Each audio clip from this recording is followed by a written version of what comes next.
discreet about it. Extra, extra, read about it. Say you wanna beef about it. We gon' come and see about it.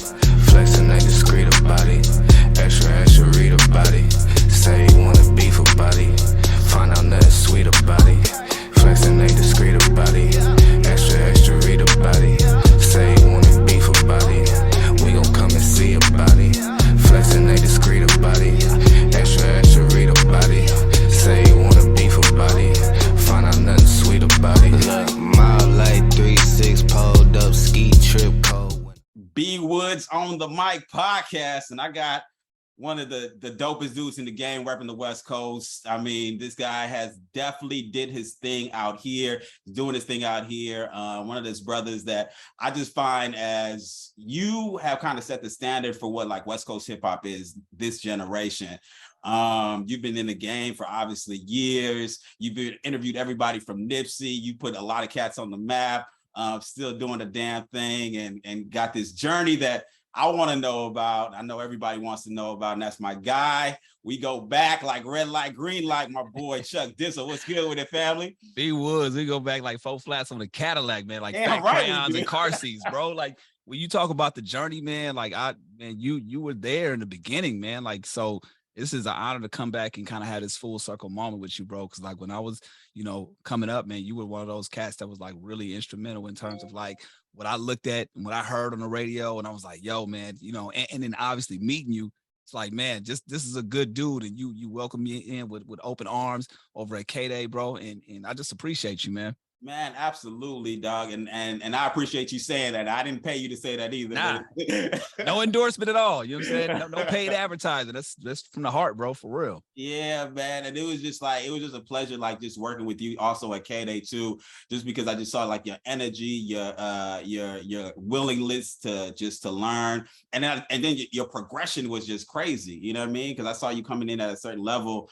And then it was just like the interviews were just getting hotter. The street presence was just getting hotter. Then you were doing your thing with Homegrown, which was just insane. And then it was just for that time when a lot of cats out here, they weren't really taking radio. Radio was just a way for people just to get on and just kind of go to the concerts, get to the club. But you actually you took it and it was like, okay, I fuck with the music. Yeah. And I really want to be a part of this medium and do something that we haven't seen before, man. So I just want to go back in time because I know you've been having dreams of doing. You've had dreams of doing the radio stuff since like you were like 10 years old. Like, so just take us back in time and just how did that whole journey kind of start for you? Well, man, as a radio baby, the standard, at least for me in Los Angeles, and everybody knows, was 92.3 The Beat. That was the soundtrack to my life growing up. So I remember on the way to school listening to John London in the House Party. You know what I'm saying? On the way home, I would hear Theo. And then, at night I would hear Julio G. And on the weekends, obviously, the Wake Up Show. So like all these moments were pinpoints in my life. And I remember like specific moments where I was at. So it was kind of like a natural thing. It's like, yo, I want to do that. How is that even possible? You know what I mean? And but through trials and tribulations, I found out the internship was like the best route to kind of go up. So as I got older, when I got to college, I walked my resume into The Beat at the time, which is 100.3 The Beat, and then Power 106. Never heard from Power. The Beat hit me back. Shout out to my girl Mariko. Did the interview with her. That's right, Mariko. Mariko, that's yeah. Oh, at the station, that was the one off of was it Wilshire? Yep. Okay. And what college were you going to at the time? I was at Long Beach State. So I was doing an internship while I was at Long Beach State, and I was doing college radio at Long Beach State, but I had to get, in order to do the internship, I had to be in school. So I went to Long Beach State, and that's how I got my shoe in and started the internship program with The Beat. Did promotions and, worked my way up from promotions to actually becoming on the street team. And then from there to being on air a couple of years later. Yeah, and that's kind of like the fast version. So let's go back to Strong Beach, Long Beach days, right? Yeah. So because I know like once we get to the station, that's kind of like the fast forward moments. But then it's just like those moments before that. Like, was your mom, your dad, pops, were they in entertainment? Like, how did that bug even start in you for you to just even like get to the point to where you wanted to get in the game? Yo, my dad was a truck driver. My mom worked in marketing. She was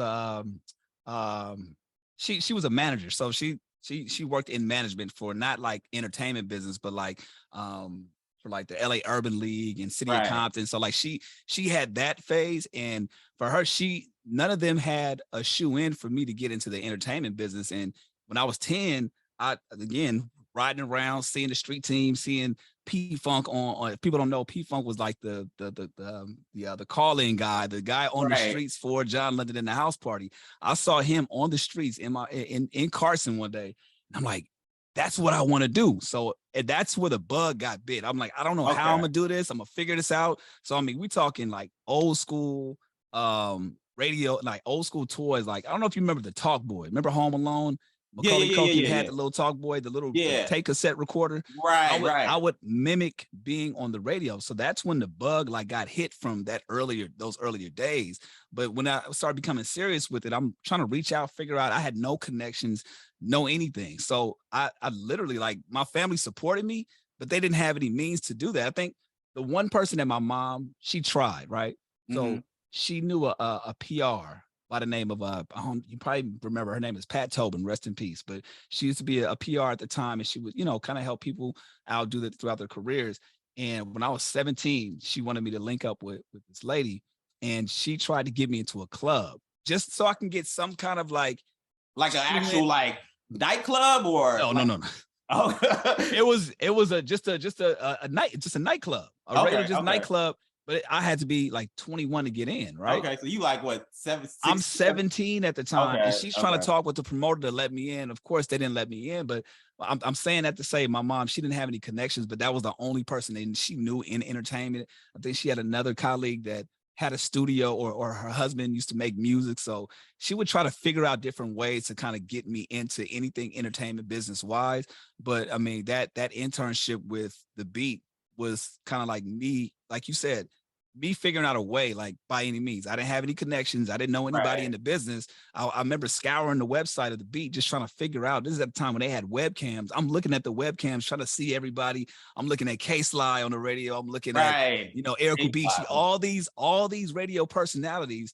And I remember like driving up to where Wilshire was, but not knowing, how it is. Like, I'm thinking that on the outside of the building is going to say 100.3 The Beat. Welcome, come on in. None of that. So, I just figured it out, man. Like, and that's where the bug kind of got bit. And I knew that it was going to be a long journey to try to get some shoe into the business. And that's the biggest thing too, because it's just like people, it's difficult to kind of find that way, that loop in, especially because I'm the same way. Like, I didn't have any in the business either. It was the same route. It was just like you go to your little community college, and then you get your little intern joint, and then you fill out your paperwork, and you just hope for the best, and then that's just kind of how it goes. And so for you, like, stylistically, in terms of just like, because I know it's just one thing to say, hey, I want to be on the radio, but then there's that other part of it, which is I want to be a personality. Right. How does that conversation even happen with yourself to say, like, okay, this is the way that I want to sound on the radio, and how do you go about it in your first few your journey through the radio process? Well, through the radio process, I really didn't know that part of it. It was just like, hey, I want to be on the radio. I don't know what that means. You know what I'm saying? Like, I just had just the passion of wanting to be on air. But again, through that internship, I got to meet the Nautica De La Cruzes. I got to meet the Angie B's, and I got to meet shout to the homie Cat Dog. And these are people that are some, full-time jocks, some part-time jocks, but they would just take a liking to me. DJ Dents, another person, these are the times where they kind of showed me, like, okay, if you want to do this, you have to set yourself apart from everybody else, because we're all radio personalities, but we all have our thing. So from there, I understood. I knew I had a good speaking voice, but at that point, it was like me kind of like perfecting the way I sounded. You know what I'm saying? Making sure, no ums and none of this, and perfecting that. But as I was getting through it, I realized the best part of me being me were those mistakes. You know what I'm saying? Nobody talks perfect. Nobody, it sounds the best on the radio. You know what I'm saying? I mean, you have an idea of what people sound like, but for me, I took that pressure off of myself probably like year 1 or 2 into it, realizing like, okay, I'm just going to just be authentically me. Another thing that set me aside from everybody else is like, when I got in there, I realized there was music that I like to listen to, that wasn't being played on the radio. Right. And when I would go out, fast forward as a street team member and still as an intern, but I would go out in the streets and people would hand me their music all the time. Thankfully, I had a college radio show that I'll be able to bump it over there. But I didn't understand the process and the business and how to get that, on the radio. So through trial and error, I realized like, okay, well, that can be my thing. Like I can be the conduit for people to actually get their music either played on the radio or some kind of platform.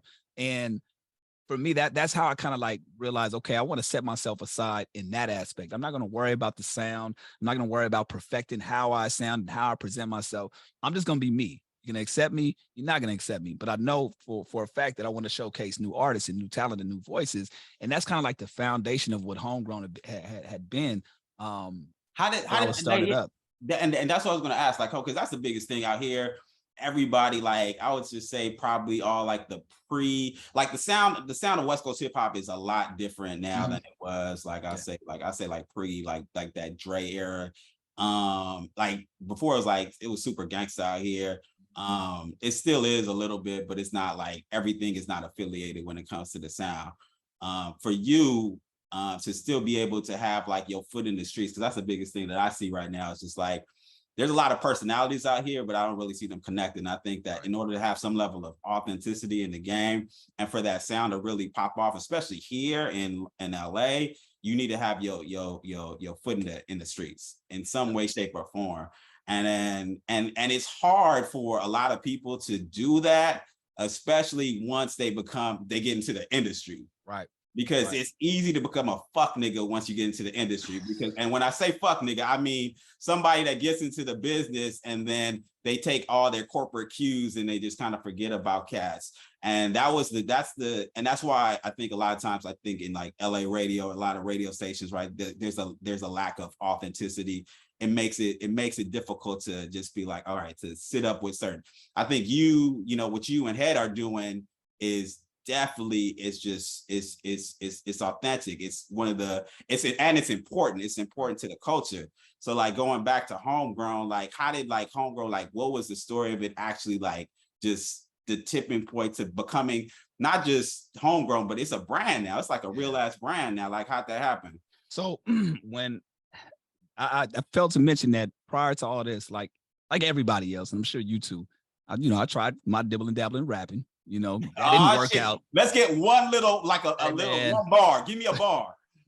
Yo, my radio career failed. What the hell? Because that was it. See, that's why it didn't work. See why you a radio person. Right, exactly. So, but in the process of doing that, I was making beats as well, doing the production. And my company at the time was called Homegrown Studio Sounds. And I was working out of my mom's where I lived in Carson, in my bedroom, working on beats, working on music. And then when I went to Long Beach State, I had a couple other show names, but then I was like, you know what? In order to kind of make this thing full circle, I know I'm got my foot on what's coming up out here in LA.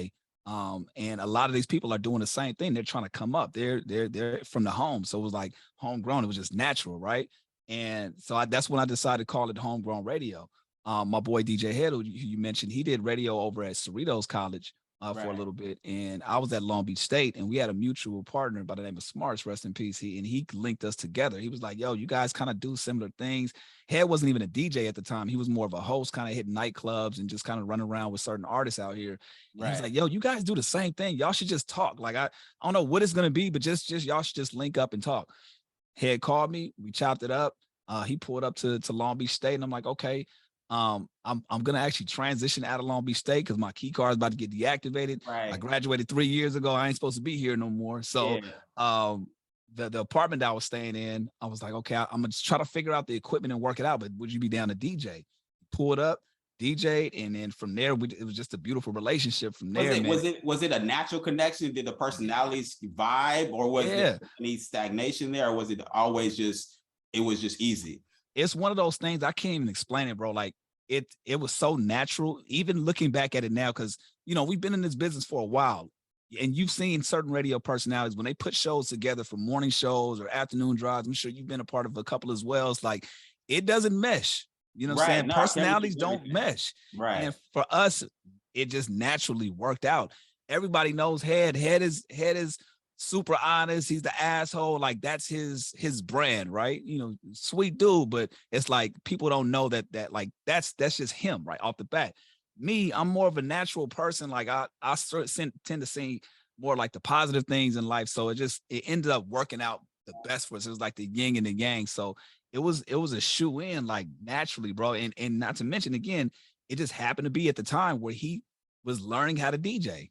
I didn't really care about DJing like that. I just wanted to focus on talking to the artists and booking the interviews and all that. So he was like, look, I'll focus on the music, you focus on the interviews. And that's kind of like where the foundation laid in. And it became an important piece of what we were doing because at that time, people knew that you couldn't get your songs on the radio. What platform was it on? Like, how did it work? Like, take us, like, this is the internet, bro. Like, I'm at college radio. This is before, for the people this is before apps. Right. This is like when, what happened was my boy created a website for me, which is now homegrownradio.net. What I did is I hacked the server of Long Beach State and had their stream go directly to my website. Wow. And I was just telling people, hey, come to Homegrown Radio at 9 p.m. on Monday nights at the time. Come to Homegrown Radio 9 p.m. Monday nights, and we would stream the show live from Long Beach State. So fast forward, when we started doing our own thing, I had to figure out how to get like a live stream, like a server. So figured that part out. And even to be honest, this is before podcasting. Like we figured out a way to archive our shows to iTunes before podcasting was in, you know. Wow. So I would have the archive shows go back and I would send people like this little long list of things to do because it was hard to listen to these shows on your phone. You could only listen to it on the computer. So if people would be in the chat room, we would live stream it on Ustream at the time so people can get the video aspect of it. But for the folks that were like listening live, right, I would figure, I forgot how I did now, but I hacked into the server and found a link, and I would message everybody on my BBM list, BlackBerry, if people didn't know, my BlackBerry list at the time, and then on my AOL Instant Messenger list, and I was sending the link to where the show was broadcasting from. And there was one link for the computer, and there was another link. I was like, if you have your mobile device, just click this. You had to do like 2 steps, but then you'll be able to listen to the stream like live. And we're talking 2008, 2009, before it was popular. Really, and you guys were kind of like pioneers for just how how the whole podcast game goes.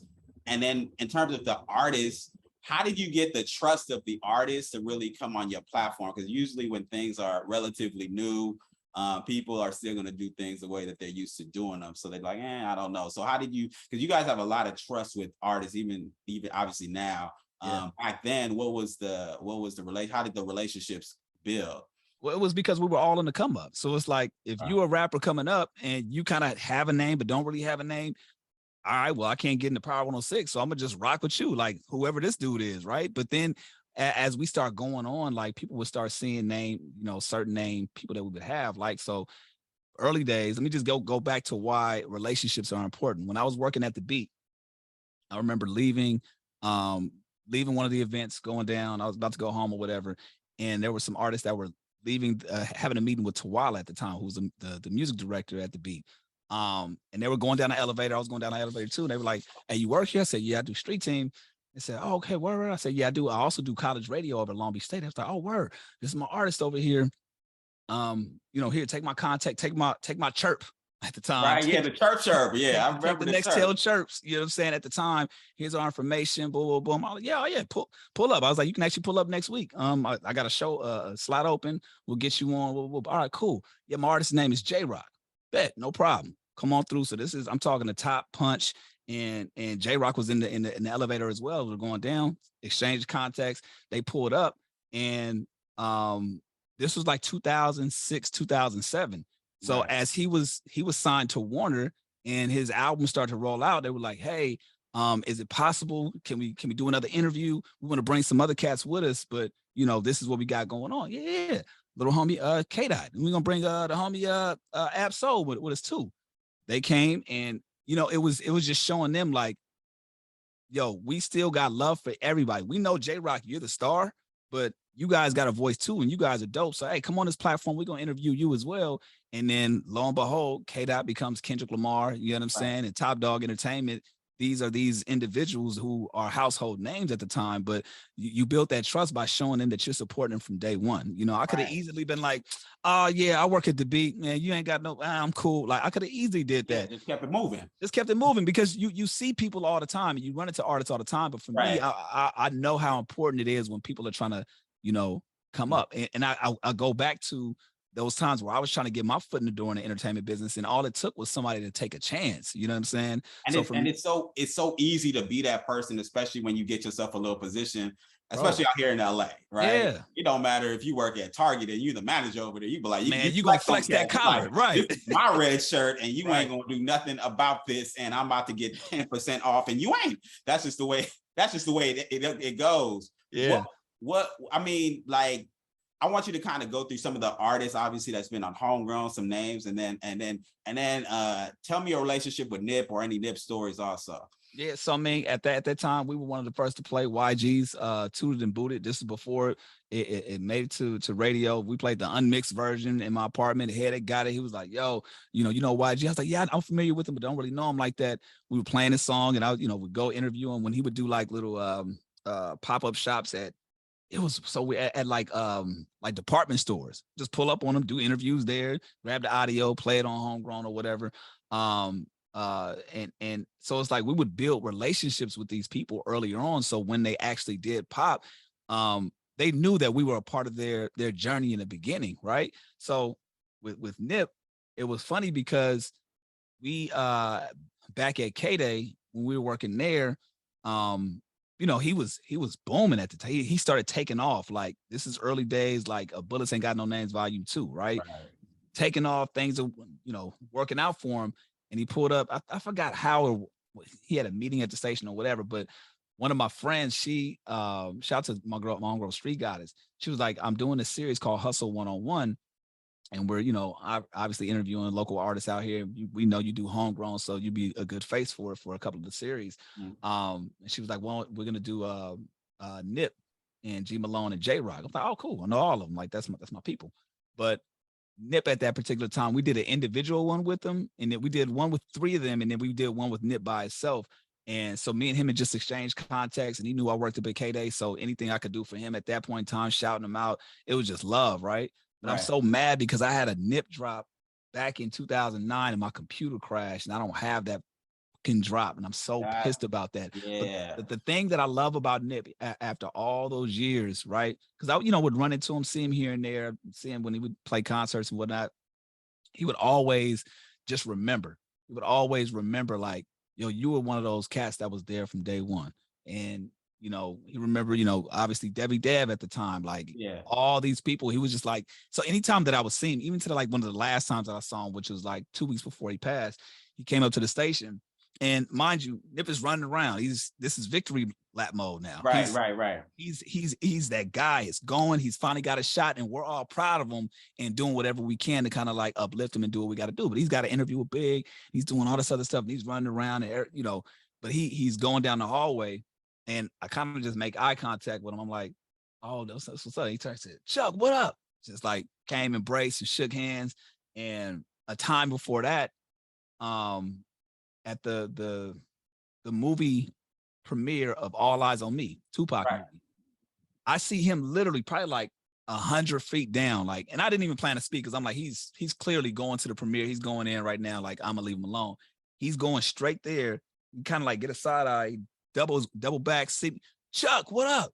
Walks across and Brad, you good? Yeah, I'm good, man. He's like, I just want to say what's up. I'm like, oh shit, like, bro, you didn't have, bro, go into the premiere. You don't have to do this. But that's the type of person that he was, man. Just a solid dude, and he never forgot those that supported him from jump. You know what I'm saying? So I always hold those memories in my highest regard for Nip, because he was something special. You know what I'm saying? Yeah, I mean, he had an effect on all of us. It was just one of those things to where that was the thing, because it's like it's the LA culture of just like being there from day one, because it's hard. Everybody out here grinding and trying to get in, and we all have these different hands. It's almost like it's like a football. It's like you don't hear the story of the blocker, you only hear the story of the quarterback, but collectively all these pieces together make this thing we call like hip hop, West Coast hip hop. You play such a pertinent role in it, and that's what Nip saw in you. That's what I see in you, and I think that's why it's important for us to celebrate these voices, because it's not too often that we get to, things happen, crazier things happen. Life. And so for your journey, tell me about that moment when you got your first opportunity, when they told you, okay, Chuck, I like your vibe, I like your energy. We're gonna put you on the air. And do you remember that first shift? Like, who was the program director? Like, what was that conversation like when you got the yes, I'm going to be on LA radio conversation? What's that story? This is Tawala Sharp. I gotta Shout out to my guy Tawala. He's over there. I think he's still at KFI. He's at iHeart. Yep. Okay, no doubt. Shout out to Tawala Sharp. So mind you, I'm an intern, not an intern. I'm actually working. I've been an intern for a little bit, but now I, worked in promotions. I've been working my way up, and people kind of knew that I wanted to be on air. And I've been working on my air check, which is a demo to become on the radio. I've been working on my air check day in, day out. And this was at a time where it was crazy at the beat. Like, they were going through transitions. There was different morning shows. It was a lot, right? And I would always sneak into the studio super late at night and work on my air check. I could do it at home, but it just didn't sound the same unless I did it at the station. So I would always work on my air check at the station. But I would just a couple of times I would go into one of the morning show DJ's studio and start working. And one time Tawala caught me. He's like, bro, you gotta stop.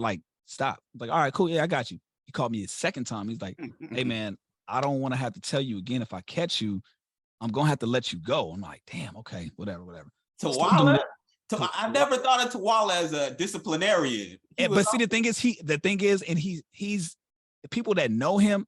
He's such a great dude. But the point I'm bringing up, it was at a time where it was crazy. His job was on the line. Oh, it was that. So he was like, "Hey, man, brothers had mortgage payments time." Okay, got it. Exactly. Yeah. He's like, "Hey, man, like, I rock with you, and I see what you're doing, but I'm letting you know that if you get caught in here again, I don't know nothing, and you gotta go." Like, right. Yeah, cool. Right. So of course I sneak in again, start working on my air check or whatever, and nigga shit, right?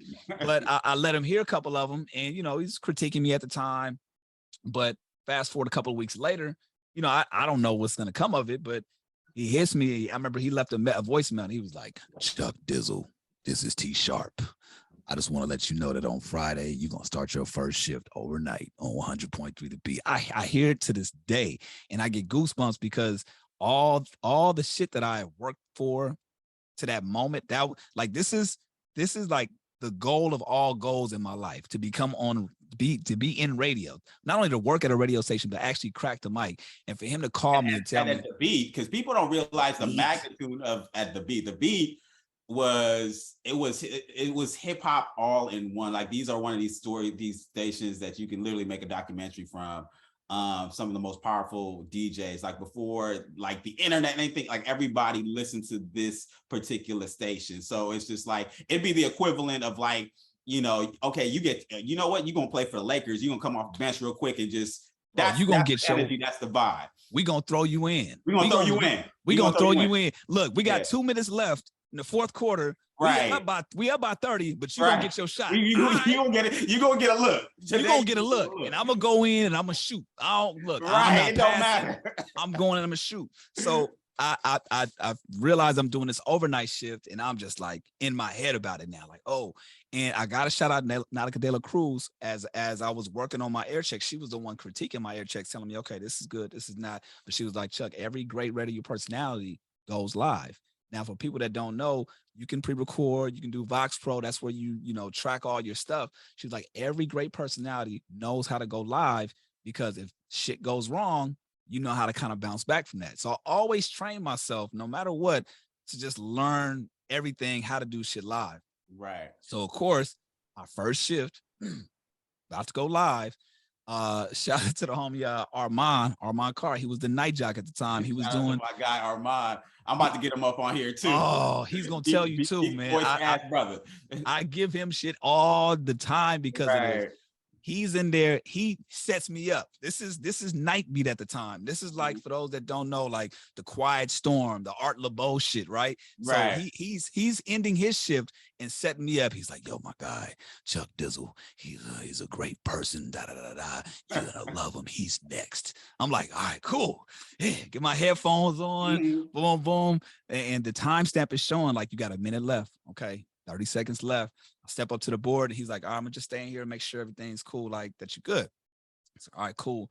And the song's going down. I put my headphones up. He said, hey, Chuck, don't fuck up. It's only 1 million people listening. It hit me on the back. And I'm like, in 3, 2, 1, I'm like, the people station 100.3 to be Chuck Dizzle hanging out with you right now. We got Keisha Cole. And I'm like, oh, shit. Such a huge ass rush. When I tell you everything that I worked for, it felt so good to do it, but I wanted to fuck him up in that moment. Yeah. Because I'm like, how could you do that? But again, it was a show and prove moment. Like it was kind of like a ushering you in, like a hazing situation. Right. That's when I felt like I was a part of the actual station at that point in time.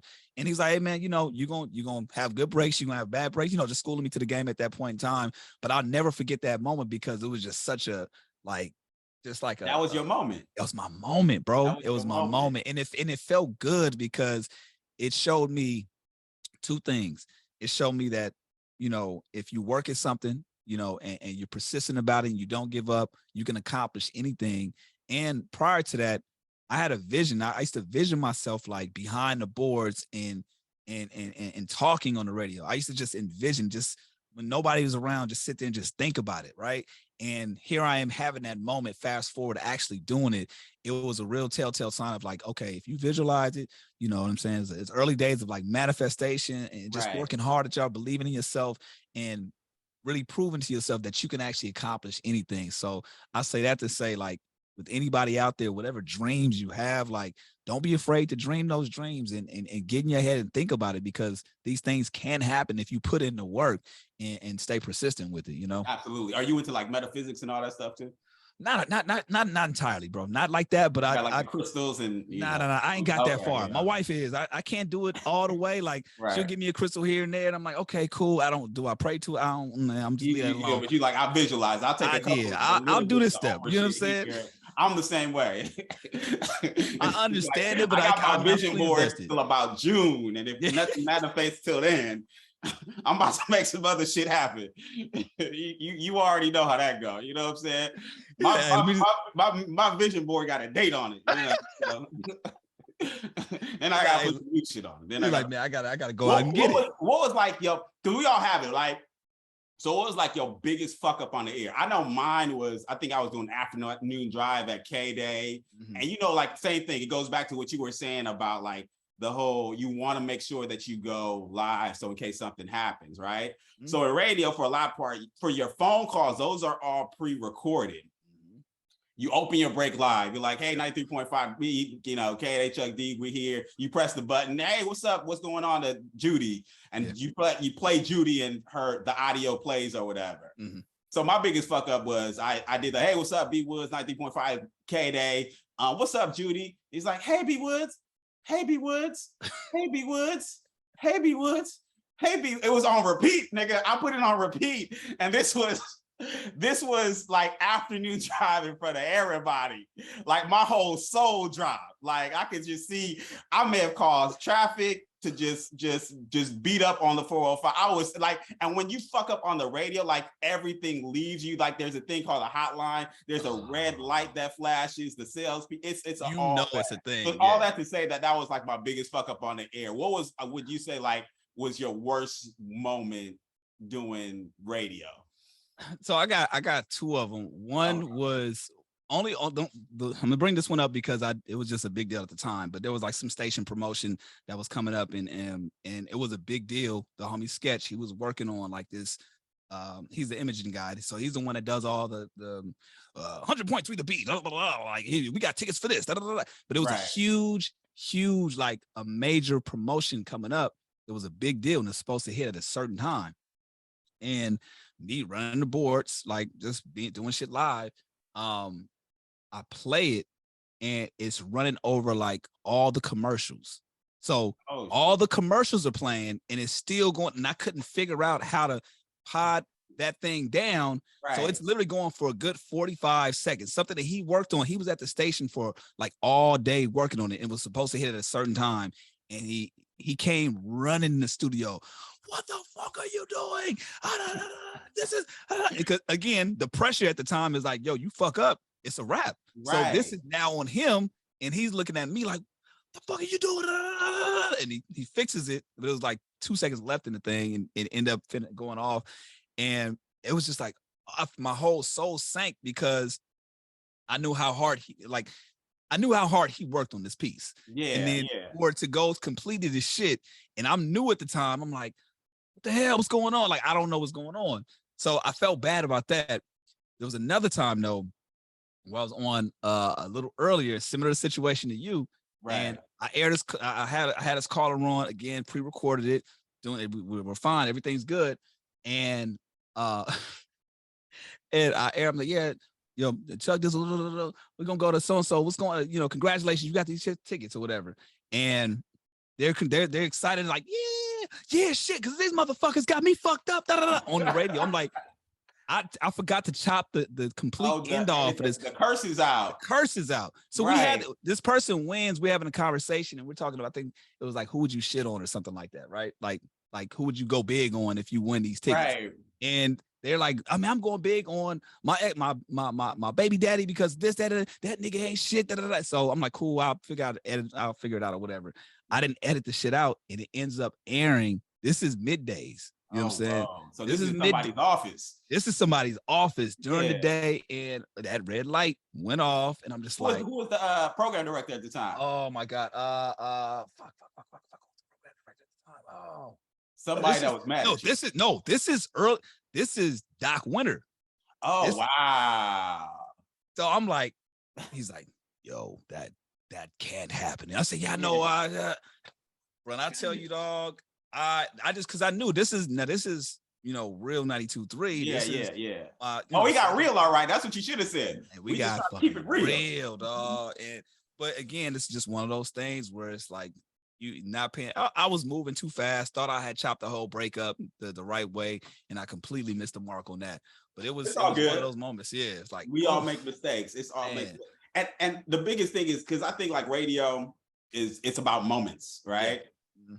And I think like a lot of these shows, like whether it be like Drink Chats, it's just about these moments that we have on the other side of just this thing we call hip hop urban radio. Right. Like what's some of like what you could say was one of the most memorable moments or craziest things that in your personal career and through your lens of just like that is something that you'd be like, damn, like, oh my God, I can't believe that happened. And I know you probably got a lot of those.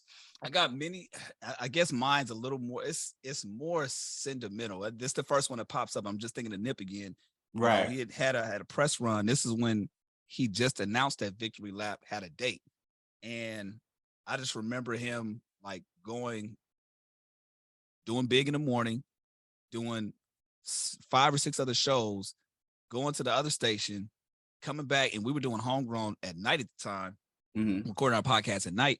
Right. He was up at like 11:45-ish, and his whole day is just like, you can just tell he'd been running. And I felt bad. I'm just like, yo, we can call this interview, bro. We can do it another day. He's like, nah, we good. I got you. Like y'all family or whatever. But the fact that he came back and stayed and gave us a great interview after all that time, for me, that was crazy, because it was like, yo, you don't have to do this, dog. Like, for one, we, our show is cool, but we the homies too. So it's like, you could have at least just been like, yo, let's do it next week or tomorrow. Right. We figure it out. But the fact that he thugged out, it's like, yo, man, my props went up to him way more at the time for doing that, because he didn't have to do that. But that was a crazy moment for sure. For sure. I mean, it's just like, one, it's a crazy moment, but it just goes to his character integrity and his person, Because that's the thing I love about Nip, and thing I love about just like like just being out here in LA, it's just like real dudes. They know what's up, you know. It's like none of this shit really matters. It's just about I'm gonna do it, whether you know what regardless of what your status is in life. Like if you solid, you solid, you know. And I think that's the biggest thing with Nip was like he was super solid. Also, I gotta give it to the game. It just made me think about it. The game, we did an interview with Game, bro. And this, I don't even think we got the video footage of this, but the Game was so damn sauced. He was so drunk. Oh, what happened? The interview. He was just he was drinking in the. So this is at the time. I'm just kind of give you a peek behind the window. A lot of the times when the artists come to the station, they'll knock out a couple of different shows at one time. So he was live on the radio with Big Boy, getting drunk. Right. And I think he thought that they were pre-recording. And they weren't. So this is at the time where I'm helping out Big do the producing for Big Boy's Neighborhood, and he's getting sauced on the show, and he's like just saying some wild shit live on the radio. Just like, yeah, man, you know what I'm saying? We fucking on something after this, and they're like, Big like, you know, so Big knows how to do it. But doing like, the orchestra with the buttons. Yeah, right. And he's like, I think he asked Game to freestyle too. And Game's freestyling, but not editing anything that he's saying at the time. So it's like, yo. So after that, we do an interview with him, and he's just like completely smashed. We ended up having a good interview, but it was just like, yo, this is a lot. All right. One more. I'm gonna give you one more. Okay, go ahead. My worst interview of all time, Rich the Kid.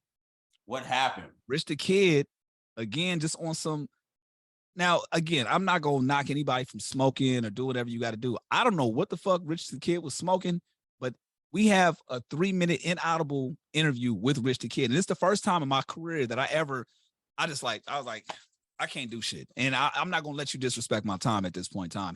When I tell you with you or no, Head had to carry the interview because Wood, you know me.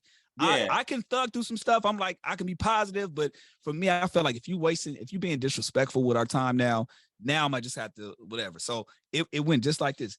Yo, we got Rich the Kid, man. Hey, man, tell us about your new single. Yeah. Oh, man. Oh, Rachel, you smoke, you out here in that Cali, you smoking that good shit, huh? Hey, man, nah, so all right, no, so the series of songs you got with Kendrick Lamar, man, how'd you guys like link up? Yeah. He didn't bring his translator with him. Like, what are you doing? I'm like, hey, all right. And then so Head takes over. He asked like one more question, and then we just now normally most interviews, if we do it in that setting where it's not live on the radio, we anywhere between like 15, 30, maybe 45 minutes, depending on how we vibe with the person. 3 minutes. 3 minutes. So that was shortest interview ever. Shortest and the worst interview ever with Rich the Kid. Yeah, that's always the worst when they come in. It's like you said, like it's one thing to get your mind right a little bit. I prefer like, okay, don't be fucked up, because I think I heard Jimmy Fallon on the Breakfast Club say this though, when he was just like, yeah, you think that you need it to do interviews or different things, but I think it becomes a better interview if you're all there. Yeah, and you one of these brothers that been in the business and you live a pretty straight and narrow life. Like you don't drink.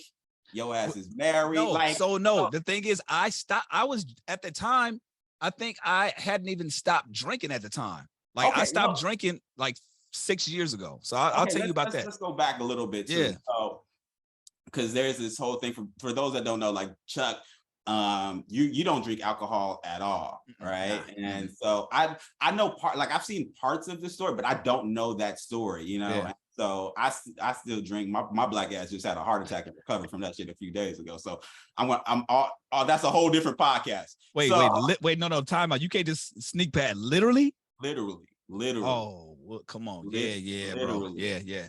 So so for me, it's real. Like when I say boys and girls, eat your vegetables, eat your motherfucking vegetables, because it can hit you at any time. But going back to you, yeah. So for me, and like you said, I was one of those people that felt like during interviews that I needed it. Like I'd have my. Let's go before that, right? Yeah. So let's talk not even before the like radio or whatever. Let's just talk about Chuck as the person. Mm-hmm. So your relationship with alcohol, like how did that start, or how did that progress, or how did how did you bro? progress? Drunk Chuck was a moniker of mine. That was people knew me as Drunk Chuck, and I'm a happy drunk. Like I'm cool. I'm gonna do two things. We're gonna laugh or I'm gonna fall asleep. It's that people just knew that's just one of those two things. So you had a nickname Drunk Chuck. Oh no, it was either Drunk Chuck or Drunk Dizzle. Drunk Dizzle or Drunk Chuck. And when did you start drinking? When did you start drinking? I mean, 16. I mean, that was my first time having alcohol. I mean, and that was like sneaking to do that. But I didn't really like start turning up until college, right? So you got to think, just for people that in high school, I wasn't really like as outgoing. I was, social, but not really as outgoing. When I went to college, that was my kind of like my escape, my freedom, my chance to be a man. Like, so I'm going to all the parties. I'm in the dorms going crazy. And it's like, that comes with a lifestyle with it. So I had a decent relationship where it was just social for a long period of time. And then obviously with the career and the path that I chose, like it's everywhere. You got open bars, you got all these events where alcohol is sponsored. And I still had a decent relationship with it, but it started becoming to the point when I don't even think you knew this. When I was working at K-Day, I got a DUI leaving the station. Shit. Leaving the station because I was I'm not gonna put the homie on blast, but I was drinking with the homie at the station, right, outside of the station, right, and then I drove home, right? Drove home, and this is at the time Twitter was like popping. Did you ever drink on air, or was it was after your shift? Nigga, what? Yes. Yes. Nigga. I knew those breaks started so good. I was like, God damn. Bro, faded. Okay. So like there would be times that I would literally be sauced on the air because I felt like I needed it at the time. Like this is coming from the social world to, okay, I gotta have that same rhythm when I'm on air. And in some aspects, it for me, it felt good. And the other times it was like, bro, you're doing too much. Right. And okay. So let's take this back. So you're back at the DUI, Twitter, I'm leaving the station. Okay, go ahead. Leaving the station and I'm tweeting. I don't know what I'm tweeting, but it was to the point where people, like I had people hitting me up like, yo, you good? Like, yeah, I'm cool. I'm sorry. Yeah, like, hey man, what are you doing? So bottom line, this is when the attention was on Twitter. And somebody had to hit my wife up like, yo, Chuck just left the station. And I just called him. He sounds pretty sauced up and he's like going home, like he's somewhere or whatever. I'm going home at the time. And I end up dropping my phone while I'm on the freeway. So I couldn't pick up my phone. I'm like, all right, I'm just gonna leave it on. I'm just get home. Right. As I'm driving home, and I'm not driving crazy, but I'm intoxicated. That's what every drunk nigga says. Exactly. I wasn't driving crazy, I promise. Niggas was doing the Stevie Wonder on the 405. I wasn't driving crazy.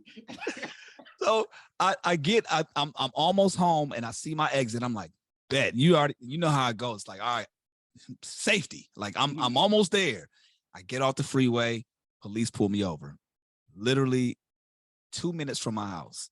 And I'm like, God, I've been in worse, and I was kind of mad because I've been in worse situations than that. And I'm not bragging about that, but I'm just telling you like my mindset at the time. Like, damn, man, this is crazy.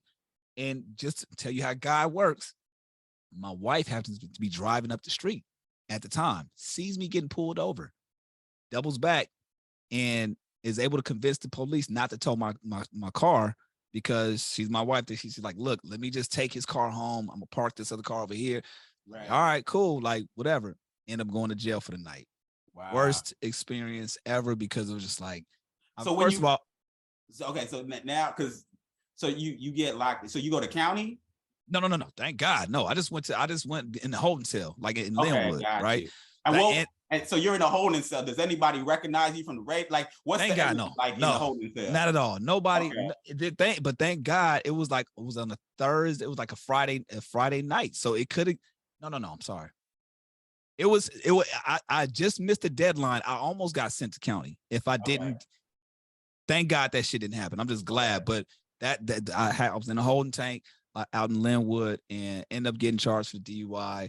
And it was just a disappointing moment for me. And just one of those moments where I'm like, okay, something needs to change. Now, mind you, this is 2010. Right. After I did the classes, after I did all, like I wasn't driving. Like my wife had to take me. She wasn't my wife at the time, but she had to take me everywhere. Like she had to take me to my on air shifts, and then go to work. Like go back and forth. And this is at the time where we live far, so it was like going back and forth, right, whatever. And at that time went up. That is kind of around the time that I think I got let go from K-Day shortly after that. Like once I was able to start driving again, I got relieved from K-Day. But it was just one of those moments I was just like, damn, okay. It was one of those starting moments of like, okay, you need to pay attention to this. Yeah. So I stopped drinking for a little bit, but then went back, start going harder again. And I was like, okay, I'll drink, but I won't drink. Did your queen, like, when did she trip on you when you like what? Yes. Okay. She was tripping on me before that. So that was confirmation for her to say, like, look, chill out. And I'm like, yeah, cool. But after a while, you know how it goes. Like when you feel like you've conquered something, after a couple of months, I was like, I got it under control. I'm good. Right. And so after some time, this shit happens again. Like I tell myself, okay, if I'm gonna drink, I'm just gonna drink in these, just gonna be social settings. It got to the point then where, tell you another situation. I've shared this story before, but I'm bringing it up because of how fucking lucky I am. Just the grace of God, right? After my DUI, some time goes by and getting sauced again, and for whatever reason, I black out while I'm driving. Wow. I wake up driving backwards on the 110. Get the fuck. This is like 1, 2 in the morning. I forgot where I'm going or where I'm coming from. I'm just gonna assume that it was work, but I can't remember what I was doing or where I was going. But I do remember going home, blacking out, waking up on the freeway, driving backwards. Thankfully, by the grace of God, traffic wasn't heavy that day or that night. Nobody was like, I didn't really hit on like it. It was crazy. Nobody was on the freeway that day. Thank God. That's when I kind of woke up myself. Okay, this is a problem now. Like, because you got a DUI, you bounce back from that, you could have literally killed somebody or yourself. And that's when I was like, okay, this is an issue. I don't know how to handle this issue, but whatever. Even then, I swept it under the rug. I was like, okay, I'm just gonna kind of cool out. A couple of years later, now I'm at Real 92.3. Mm-hmm. Leaving one of my buddies' listening sessions, and it's like 20 minutes away. So I'm all right, cool. I'm gonna have a couple shots, celebrate the homie, get to the station, it'll be good. And get to the station, and me and Head are doing Homegrown, and I think I sound cool on the radio. I'm like, I'm sauce, having a good time, relax, boom. Head comes in there like, bro, like slurring. What you mean? And he knows my relationship with alcohol, so he's like, he's the straight and narrow. He doesn't drink, doesn't smoke, doesn't do nothing. So we always go back and forth of him not drinking and me drinking or whatever. He's like, yo, I'm like, and I'm thinking he's trimming, bro. You bugging out. Like I sound deep. He's like, bro, you sound crazy right now. You sound crazy. I'm like, all right. So we finish the shift, knock it out. I go home. The next day, his Head. He just pulls up randomly. Didn't give me a call, didn't say nothing, just pulled up at the house. I'm like, what's up? Like, what we doing? He sat down, he's like, so what's the problem, dog? What you mean? He's like, I don't know if you heard yourself on the radio last night, you sounded crazy, and just kind of reiterating what he said, but something's got to change.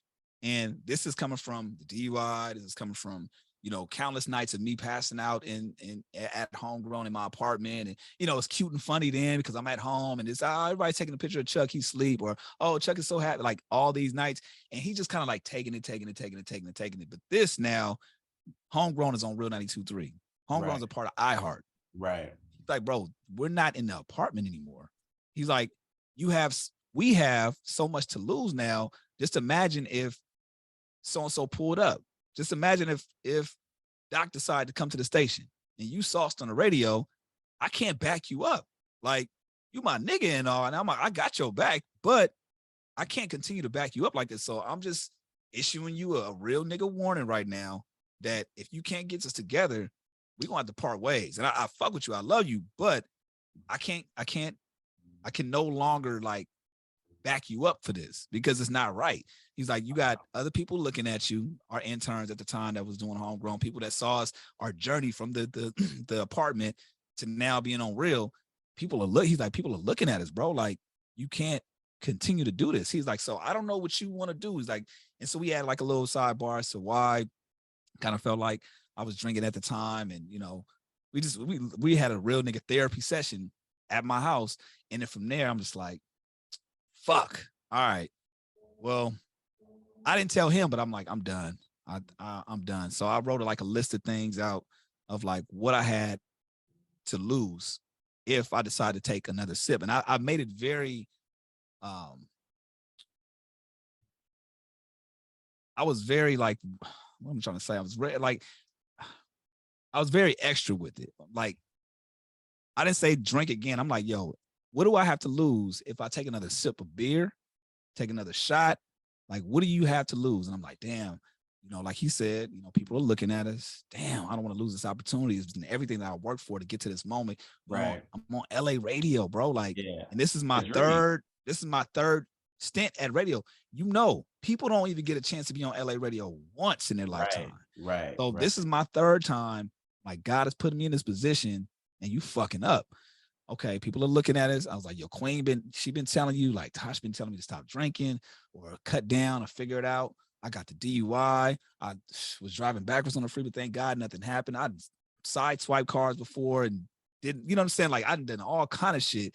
And I'm like, these are these messages that you keep getting, and you can either pay attention to the signs or keep going in this direction. Is taking another sip of beer or taking another shot, is it really worth that for you to feel cool? Like, nah, it wasn't. So I was like, okay, wrote that list down. I had it in my phone in my notes, like, and I would just look at it every day. Like, is it worth losing all this? Nope. All right, well, damn, those moments that I feel like taking another sip again, and nigga, I'm gonna tell you the crazy part about it. That weekend, that next weekend, we already planned it. Me and my wife, we planned a trip to Vegas. Right. For a tequila convention. Everything's already paid for, all that. And I'm like, we were going with a couple other couples. I went. It's like, I'm gonna just go. We already paid for it. Fuck, I just have to put myself in this situation. But that was the biggest blessing for me because I had all that temptation around me, and it was hard, but I didn't do it. I was like, okay, if I can get through this weekend, I'm good. Things like 2 weeks later was like Thanksgiving, families around, then Christmas, and then New Year's, and then my wife's birthday's in January. So I'm hitting all these life events, like where you would celebrate all the drinking parties, all the drinking parties. Then finally, when my birthday came up in May, and I'm just like, damn, I went through 7 months without. I think I can do a year of this, and I never put a day in mind. I was like, I think I can do a year of this. When a year came, I'm like, okay, all right, 2 years, 3. I'm like, damn, okay. So from that point, I just never looked back. And I'm not going to sit here and say that I don't have those temptations, but temptations aren't as severe as they used to be. But it was a blessing in disguise because had I not had that real nigga conversation and the things that led up to it, I probably would still be on that train today. And no, God knows where that would have left me. You know what I mean? With that conversation probably saved your life. Oh, yeah, absolutely. Let's talk about it. You know, absolutely. I mean, to go 110, be on a 110 and backwards. It's hard to drive the 110 motherfucking sober. You know what I'm saying? So it's like all them trucks, you just like, man, my God. Yo, and yeah. What do you think was like the real, like, because I think there's layers to everything. Was it a confidence issue? Like, what was you think was the biggest thing to why, the real why behind why you were drinking? What do you think that was? I think, it was definitely a confidence thing. Like, again, in high school, I'm not going to say, I'm a square, bro. I'm not the tough guy. I'm not the gangster. I'm not the jock. I never didn't play sports like that. So like I was always, oh, that's Chuck. Like, he's whatever. Like, this whatever. So in high school, I was always overlooked for a lot of shit, which I wasn't tripping. But in college, it was like a resurgence, like a born again of who Chuck was, and people knew me for partying and hosting things, and oh yeah, that's Chuck. We're gonna go hang out at his radio station. Like, right. Oh, Chuck got the drink. Like, so it was a part of my identity. Okay, so yeah, so that makes sense. Yeah, and I think once something, unfortunately, when negative things become part of your identity, it becomes something that can become detrimental to your life. And so, like you said, man, thank God that didn't happen, because that could potentially be, one of those things to where we wouldn't even be having those conversations. Because really, I mean, you dodged some real ass bullets. You know what I'm saying? And I tell people that too, just so you realize when those signs, or if those signs happen in your life, man, pay attention to it and do something about it, because there's a lot of people that I know that aren't as fortunate as I am. And I thank God every day for it, because it's like, he didn't have to, but he did. So that's another side of knowing, okay, I'm here for a reason. What am I going to do with my platform? What am I going to do with my voice? And it kind of extends on to just beyond, radio, just a humanity thing. Like, okay, let's kind of talk about this. What do you represent? You know what I'm saying? What do people see? Absolutely, because it's like legacy, because it's just like, I think we all have a purpose, and our purpose is extended by our actual careers. Yeah. So it's just about building upon that, and then by the end of your life, your beginning date and your end, your life is that dash in between. So it's just about like what was there and what would be said. Another interesting thing about you and your career is obviously your queen. How long have you guys been together?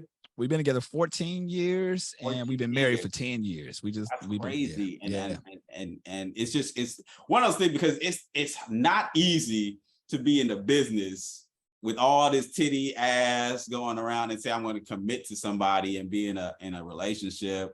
Because a lot of times it's just there's so much temptation, and you can use so many scapegoats. You be like, okay, the reason the drink was on her ass was because we were doing a promotion called Drink on the Ass. And so if I don't participate, I have to do it, baby, for the bonus. I gotta land this endorsement deal. Gotta land this endorsement deal. It's always there's so many promoters. It's so funny to be like, I gotta talk to these girls, because because that's the only way they're gonna come to the club. So it's crazy. So first of all, like, how did you guys meet? And then what made you make the decision to say, okay, this is somebody I want to spend the rest of my life with? Ironically, on my 25th birthday, one of the homies convinced her, our mutual friend convinced her to come and just come hang out, because it was at a lounge we always go to or whatever. And I met her. I didn't know it was her at the time. I was drunk as hell. Okay, well, praise God for that part of the alcohol. God works in mysterious ways. I tried to holler at her, and she didn't give me the time of day. Right. She dissed me, and I didn't know it was her at the time, but then through a couple of weeks later, a couple months later, seen her again. She was in a relationship, and when that thing didn't work out, thank God, we started talking. And wait, so time out. So relationship doesn't work. Mm-hmm. She knows you as being somebody that drinks. How does that situation connect to we just connect? Because how does that conversation even happen? Like, because the second time that we saw each other, it was more of like, oh, okay, it was as a friend, like, oh, so yeah. And I think she knew in her mind who I was. She knew who I was, but I didn't make that connection to who she was. So it was just like, hey, seen her at a club, chopped it up with her or whatever. And then like the third or fourth time, our interactions, we kept seeing each other. And I knew it was some kind of interest, because thank God for social media. She ended up friending me like on MySpace or something. I'm like, oh, okay. She remembers, she knows who I am. And I think there's a positive thing that's associated with me at that point. So from there, I just worked my way in, and she knew at that point that was just an off night. Thank God. You know what I'm saying? Mm-hmm. But that's the friendship came in by way of other people. I had other people kind of vouching for me also. They were like, oh, that's Chuck. Like, that's the homie. He's good people. Like, nah, just don't, you good. Don't worry about it, whatever. So whenever she would kind of check up and trying to figure out like who I do a background check on me, my credit was good. It was just, I had a fucked up night the first time I met you. Right. And then, so yeah, after she got out of the relationship, we started talking a little bit more. And, I think the biggest thing that she saw in me at the time was that I was on a pursuit of this radio shit. And it was more or less not even the career path, but she saw the passion and the drive behind it. Absolutely. And our first conversation was like, yo, what do you want to do? Like, this is my thing. Do you have a thing?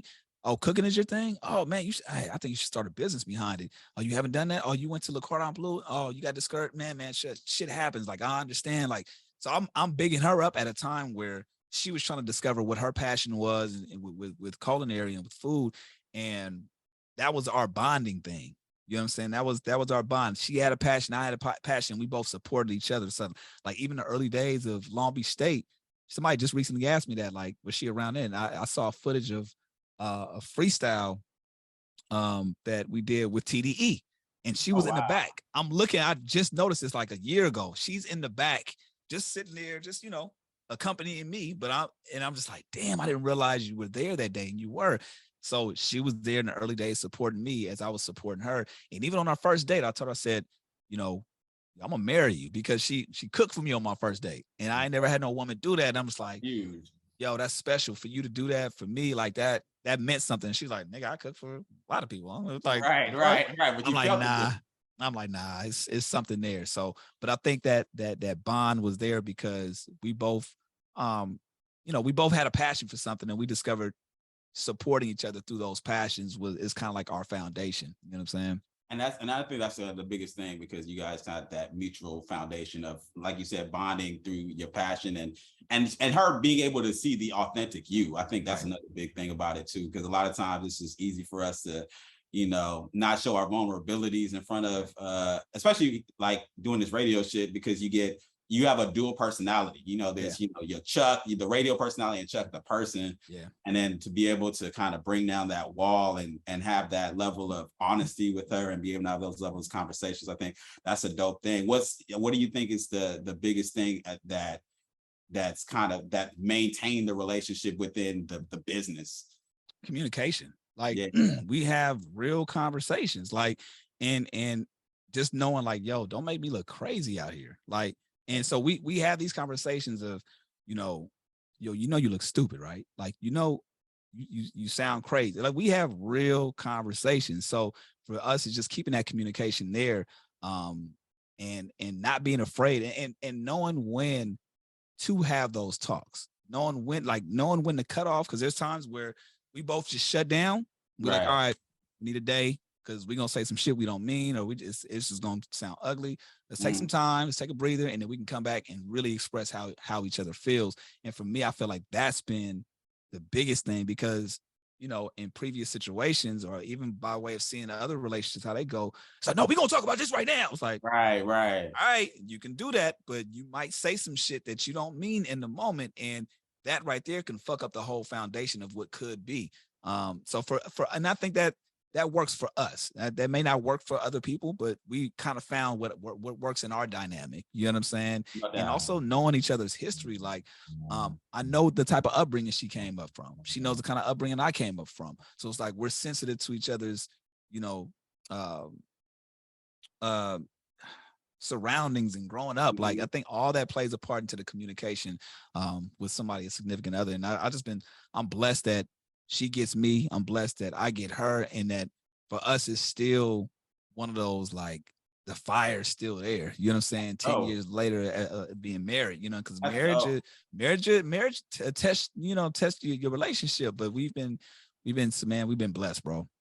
And that's a big for though, and for somebody that's out there too, that's in the business. Would you suggest is marriage a better situation for the business that you're in, or is obviously the single life? It depends on the type of partner you have. For me, my partner, it's better to be like, for me, I like being able to come home and say, damn, babe, like, yeah, I did this interview and I got somebody to talk to. You know what I'm saying? Like, me personally, I like that, and I know she likes that. She loves the fact that she can hear me on the radio, or you know what I'm saying, or check out. She know where your ass is at. She know my ass is at. You like, I'm going live. I'm back. We back at it. Sorry about that. Yeah. And so but no, that's dope. The relationships obviously is working. It's it's something that's your foundation, and I think it's dope. Tell me about dad advice. How do you come up with that? Yo, I hate doing it. Well, I don't hate it, but it just, again, the parallels back to it, man. I found out that I was gonna be a father, and congratulations. Thank you. And how old is your son now? He's 4. He just turned 4. Oh, congratulations. That's dope. Yeah. So literally, to kind of like parallel all this stuff together, I had stopped drinking. I want to say I was sober for about almost a little over a year. Then found out I was gonna be a father. So like, new beginnings, new things that happen. I'm excited. And that same night when we interviewed Nip, had congratulated. He's like, yo, my boy Chuck is about to be a dad. Like, and I'm like, yo, yeah. Speaking of which, yo, I know how to deal with this business shit. You know, as a married man, I kind of got that down pat. Right. But as a father, bro, I'm like, you a dad, you got 2 kids, how, and you nip, like, so how do you do this? So he told me his advice at the time, and I'm just like, yo, that'd be fire to ask other dads out there, like, what they would do or their advice. So, and it's just, the name just kind of popped up. It was like, oh, dad advice. Like, okay, that makes sense. I thought it would be a fire concept just to start asking fathers, like, their advice, because, you know, you can have different, everybody gives you something completely different. Right. Even if it might be the same thing, I just like the nuances of how other people's approach to fatherhood is. So I'm like, yo, dad advice would be kind of like a fire segment to kind of start asking other dads out there. So yeah, that's kind of how it came about, bro. I was asking Nip, he gave me some, and I'm like, well, I wonder what DJ Khaled would say. I wonder what Snoop would say. I wonder what Chance the Rapper. I gotta give props to Chance the Rapper. What did he say? He is the reason why I was able to successfully potty train my son. He was like, yo, when it comes to like potty training, you have to make sure that they feel getting wet. So yeah, make sure that they let them piss on themselves in the middle of the night. He said, I know you're not ready. He was like, but take the diapers off. Give them just regular underwear. And I guarantee within 2 weeks, and sure enough, within 2 weeks, my son was potty trained. He was like, yeah, I ain't feeling all this. Like, he was like, damn, well, shout out to Chance. Yeah, shout out to Chance the Rapper. I mean, he helped me potty train my kid within when he was like, actually pretty early, when he's like a 2. Wow. Yeah, man. Yeah. That's crazy, man. It's just like so many dope concepts, so many dope things. Your journey is off the chain, bro. And man, just salute to you. Just be able to give you your followers and just, you know, be able to hear your story, man. What do you think is the state of LA radio right now? Or just radio? And I say LA radio and radio. Like, what's your opinion about the game? Well, I think radio in general. To be honest, man, radio needs to kind of step it up. Radio, there's so many different avenues, and there's so many different. The attention is different, so you have to be creative in how people are going to actually listen, right? There's, you know, so many smart devices where people can actually tune in and listen to the music that they want to listen to. So it's personality driven. It's always been personality driven, but even more so now, because now they have to tune in specifically to you. So you have to figure out what your thing is and why they want to listen to you. So I think radio needs to kind of take more of a turn in that direction and utilize the different technologies that's out there to kind of boost that. As far as LA radio, I think that I'm always going to take it a little more personal, because I feel like we can always do a better job. We can always do a better job of supporting the artists that we have out here. We can always do a better job of just, you know, making sure that, you know, our personalities are being showcased, our lifestyles are being showcased. Like, I say that too. I think that's one of the biggest things. I think they don't have enough like black jocks. I just don't think and black jocks that are reflective of the culture. I think that's important. You know what I mean? Because it's just that authenticity that's not reflected, and it's watered down. And I think that's why a lot of people go on to other things. That's why Homegrown is dope. That shit is bred through the streets. You know, it's bred through like authentic people. Like I can trace back your lineage to you know, and be like, all right, cool, versus somebody that just got like a real, like, you can tell the air check vibe, and then when they interview people, you can tell like the relationship is not really there. It's a radio interview versus a relationship. And so I think that when it comes to, I think for poppy formats, you can do that. But when it comes to urban, it's just that people can sense when it's just that the sniff test is not there, where it's just like, okay, you just bring in folks and you're like, all right, cool, just laugh at these jokes and just kind of go through the motions. And that's why I think it's the impact is different when it's cast from the streets. You know what I mean? It's just, but I gotta say this too, man. Like, I think it's important. It's something that I learned at K-Day too. Mm-hmm. It's very important that the people support what's out there. So like you said, I remember at one point in time, we were doing West Coast Wednesdays. This is 10 years ago, right? And I remember being on air and be like, yo, if you got a West Coast song you want to hear, let us know. And people would call, I want to hear 50 Cent. I want to hear Jeremiah. Like, this is West Coast Wednesday. Right. Okay, all right. The people didn't give a fuck. You know what I'm saying? At one point when we were doing Homegrown, like, you know, sometimes it's not reflective rating wise. Like, people don't like, we give a fuck about the culture. We give a fuck about new music. We give a fuck about these things that we're a part of. But as an overall population in the city, it's not as popular to most people. Right. So unfortunately, like, and that's something I had to understand in the building. Now, still something I'm gonna be fighting for no matter what until I'm off. I'm still gonna continue to fight for that. But I understand why, from a corporate standpoint, they're like, well, this ain't bringing in ratings and it ain't bringing in dollars. So what are we doing here? And I think that's why it's always been important for me. Like, I'm able to kind of have my foot in homegrown and do what I want to do independently, and then, you know, do the terrestrial radio route and, you know, have fun in that aspect and kind of bring the worlds together whenever it makes sense. Right. But from a corporate standpoint, I can't be upset at their drive of wanting to make money. That's capitalism. That's what they're here for. Right. Do I agree with it? No. I think that there's a way you can bend all of that shit. There's a way to make it work, in my personal opinion, but it's not my company. So I can't be upset if things don't continue to go down that, you know, that trajectory.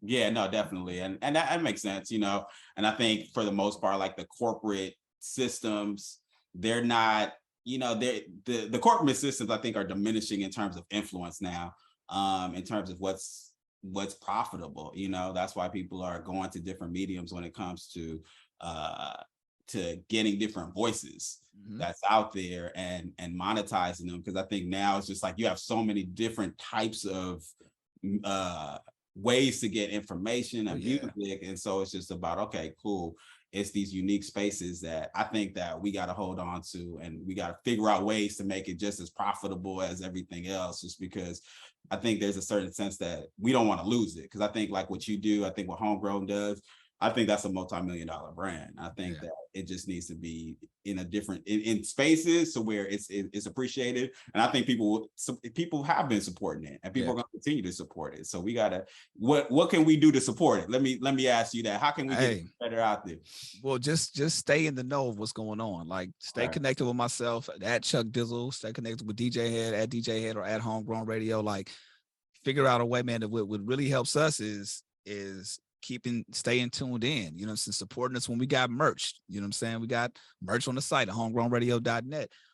When interviews go up, you know what I mean? Like, the thing is, like, one of my biggest things with radio and just media in general, controversy sells. Right. So it's like, when you have the controversial shit versus the quote unquote real shit, if the numbers are like 17 times fold on the controversial shit, it's gonna, of course, a corporation or whoever's gonna look at this and be like, well, that's not driving numbers. Let's go for the clickbait.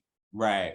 So it's like, be mindful of and I can't tell people what to do, but just be mindful of the shit that you're consuming, because all that is data. People are tracking it and they see what you're into. So if it's ass shaking, if it's, you know, fights, if it's whatever, you know what I mean? Versus, oh, this talented artist that's from LA or whoever, like, it's one of those tricky things, bro, like, where there's a way to support the real shit, but you have to find it and you have to continue to cultivate that, so that everybody else kind of sees that and it's like, okay, yeah, this is where it's at. No doubt. And then just to kind of close out, what do you, for somebody that's trying to get into the game right now, you know, radio, or wants to potentially, you know, get into this radio, that's such a cliche statement, but what advice would you give somebody that's trying to get into the business right now? Start a podcast, man. You can get your phone right here, use this right here, and you can start your own shit. Right. Media platform. You can literally start your own media platform from your phone. You don't have to go to the corporations. You don't have to go to these companies. Build it yourself and leverage that into partnerships when it does come around. You know what I mean? Like, start off on your own. Don't worry. Like, I see a lot of people trying to chase different companies, whether it be radio stations or whatever. Like, don't chase that. Do your own thing first.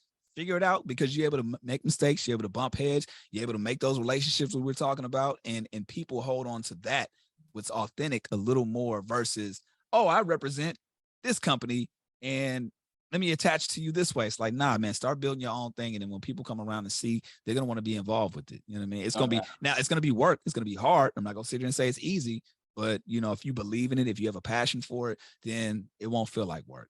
No doubt. And then the other thing, not from a technical aspect, I'm talking about also from a personality aspect. Because I think that's the one thing people kind of, I think that was the dope thing about terrestrial radio. Is just that what kind of gets you in there is that you have to be back in the day, at least, you have to be a personality. Right.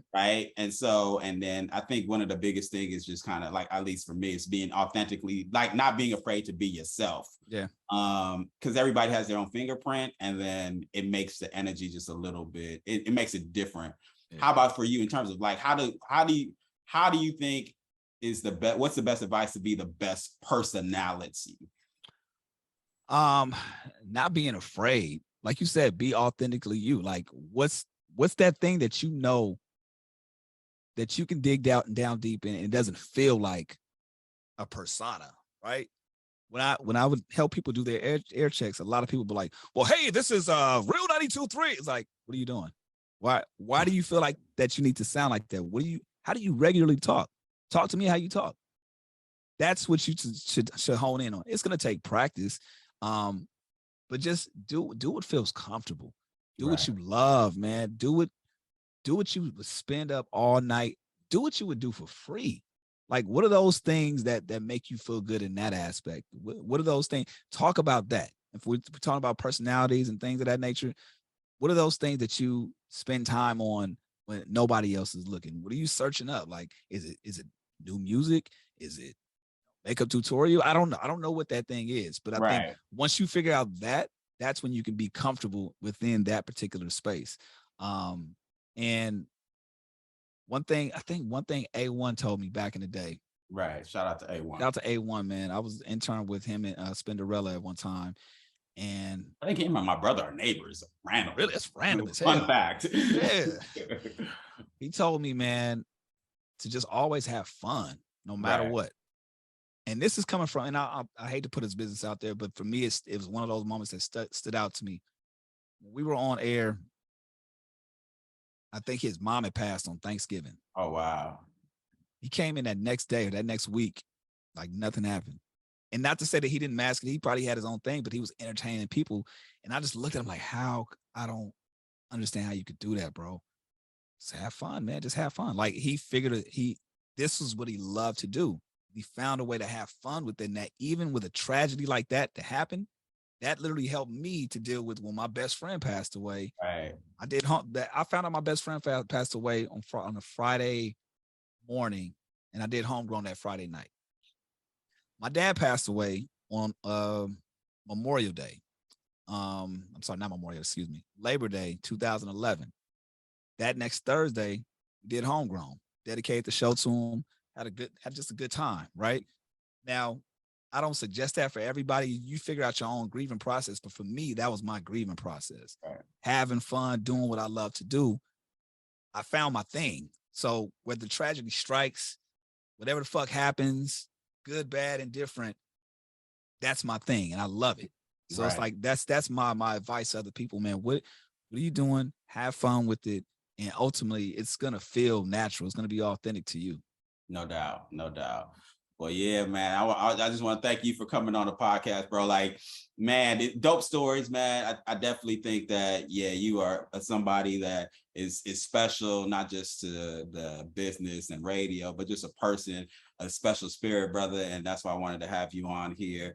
And shout out to your queen, shout out to DJ Head, like all these pieces that, you know, kind of made you and allowed you to be here and sit in front of me. So I think that's super dope, man. And I just want you to continue and just keep on doing your thing, brother.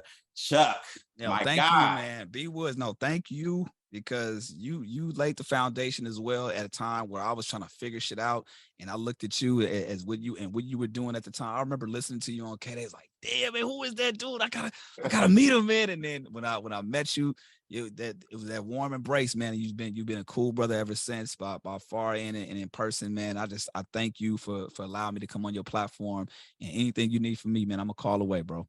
No doubt, man. So yeah, man, let's do it, man. And once again, Chuck, salute. Thank you, brother. My guy. There you go. Hey. Audio applause right there.